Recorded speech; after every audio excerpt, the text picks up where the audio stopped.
This is just a sample of the audiobook. To get the complete audiobook, access the link posted in the first comment.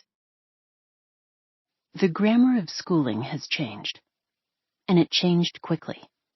There's an expectation that students will learn from a distance, that learning may be fully at a distance or a blend of online and brick-and-mortar schools. Who knows what school will be like in the short term? And we hope that we return better than before, taking ideas that we implemented during pandemic teaching and applying them in new situations. The constant, however, remains the same: to ensure that students are learning. We suspect that the future will include increased amounts of distance learning. Teachers have embraced their responsibility to impact learning, irrespective of the format of school.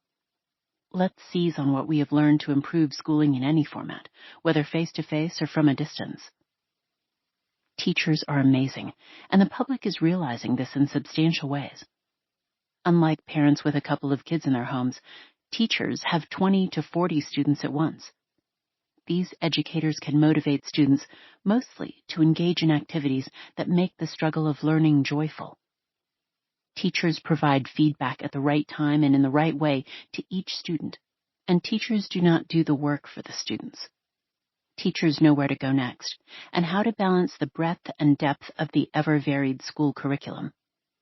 They utilize their know-how to invest in the after-school work of grading, preparing lessons, developing resources, and going to professional learning and meetings. We lost count of the number of parents who posted on social media that they had no idea how their child's teacher was able to accomplish all that they did. As one parent said, "I had a hard time motivating and supervising my own child. His teacher makes it look so easy, and she has 25 others in the class at the same time." But the world changed in early 2020. And we'd like to take a moment to acknowledge the heroic efforts of educators worldwide who, during a pandemic, used what they knew to create meaningful learning opportunities for students. They didn't miss a beat.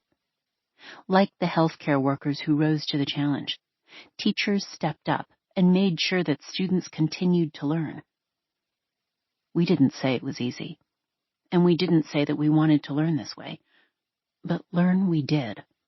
And now that we did learn, it's time to plan for distance learning using what we know now.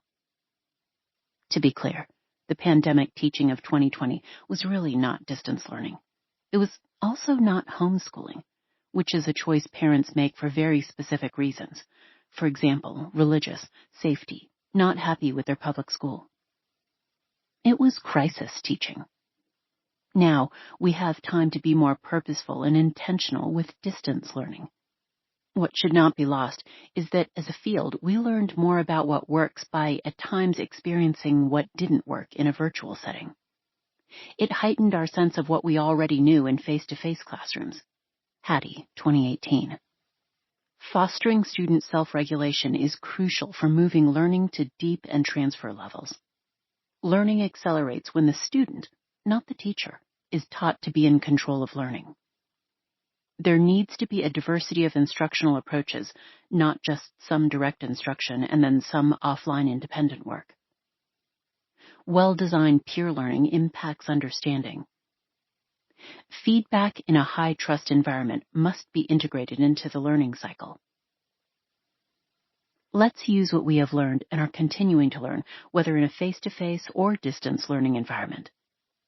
As part of face-to-face teaching, let's build our students' capacity, and our own, for distance learning.